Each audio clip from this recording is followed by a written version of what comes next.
नमस्कार. स्टॉकपोर्टच्या आय-पी-ओ आलेल्या सेगमेंटमध्ये सगळ्यांचं स्वागत. तर बरेच आय-पी-ओ येतात आणि या आठवड्यात आपल्याकडे बरेच आय-पी-ओ आल्यानंतर हा एक आय-पी-ओ आहे तो म्हणजे साई लाईफ सायन्सचा आय-पी-ओ. Stockport. Learn, focus, earn.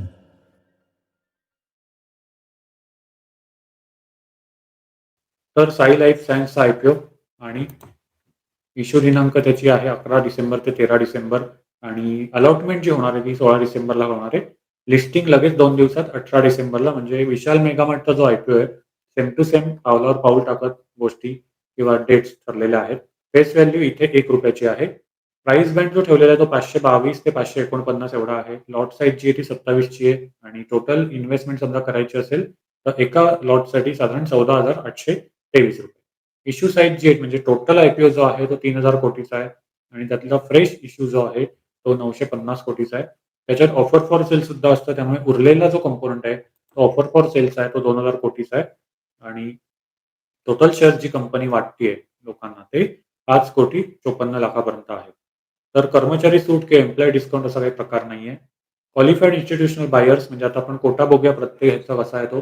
Qualified institutional buyers म्हणजे मोठे लोक जे असतात त्यांचा जास्तीत जास्त कोटा आहे तो 50% चा आहे आणि रिटेल इन्व्हेस्टर जे आपल्यासारखी लोकं आहेत, ती कमीत कमी 35% आहे एवढा कोटा आहे.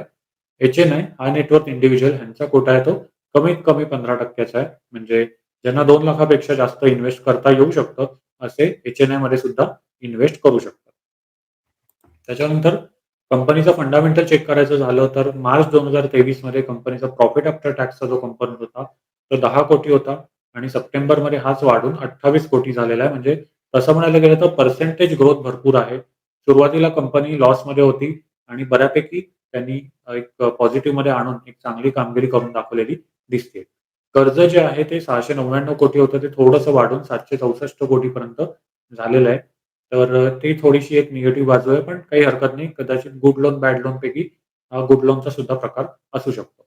प्रमोटर होल्डिंग जे आहे ते 40% आहेत आणि हा एक बराच निगेटिव्ह पॉइंट आहे असं आपण म्हणू शकतो. कारण एकदा प्रमोटर्सने शेअर्स लोकांना वाटल्यानंतर हा पर्सेंटेज म्हणजे हे जे पर्सेंटेज आहेत ते अजून कमी होणार आहेत. त्यामुळे ही एक थोडीशी पडती बाजू आहे असं आपण म्हणता येईल. कंपनी काय करते तर 1999 मध्ये सुरू झाली आणि केमिकल सेक्टरमध्ये काम करणारी कंपनी आहे.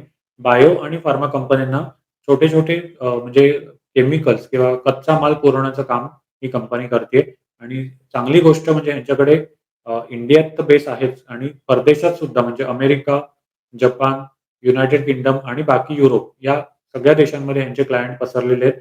साधारण 280 कंपन्यांना ही कंपनी सेवा देते असं आपण म्हणू शकतो आणि मेन म्हणजे कस्टमाइज सेवा देते किंवा वैयक्तिक सेवा देते जसं त्यांना त्या कंपनीला लागतंय त्या हिशोबाने त्या कस्टमाइज फॉर्मॅटमध्ये सेवा कंपनी देते.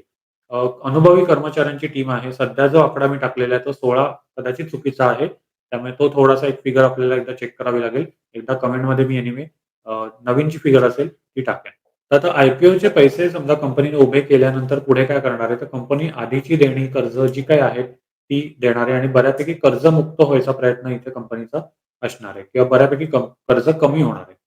काही यांचं प्रीपेमेंट सुद्धा होणार आहे, आगाऊ पेमेंट करणार आहे आणि कंपनीचे वर्किंग एक्सपेन्सेस जे काही आपले म्हणजे सॅलरी झाली, लाईट बिल झाली किंवा बाकी जे काही खर्च असतात ते सगळे कंपनी ह्यातून भागवणार आहे असं दिसतंय.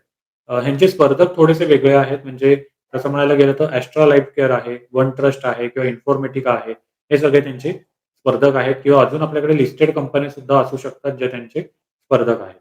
तर थोडीशी एक वेगळ्या सेक्टरमधली कंपनी आणि ग्रे मार्केट प्रीमियम बघायचा झाला तर ₹26 तो बऱ्यापैकी कमी आहे. 4.74% एवढाच प्रीमियम सध्या चालू आहे. तर कंपनी बऱ्यापैकी कर्ज कमी करणार आहे आणि थोड्याशा वेगळ्या सेक्टरमधली म्हणून ह्याचा मी विचार करू शकतो.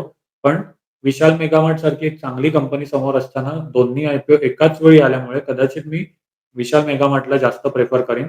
बाकी स्टॉकपोर्टची रेटिंग द्यायची झाली तर मी सध्या देणार आहे ती म्हणजे 6 रेटिंग. बाकी तुमचं काय म्हणणं आहे? तुम्ही काय विचार करताय? हे नक्की तुम्ही सांगू शकता. बाकी कमेंटमध्ये सांगू शकता. बाकी इन्व्हेस्ट करावं का नाही करावं हा सगळा सर्वस्वी निर्णय तुमचा असणार आहे आणि विशाल मेगामार्टचा सुद्धा रिव्ह्यू आलेला आहे. तो सुद्धा तुम्ही चेक करू शकता. बाकी व्हिडिओ आवडला असेल तर लाईक करा, शेअर करा, सबस्क्राईब करा. भेटूया एका नवीन Stockport. Learn, focus, earn.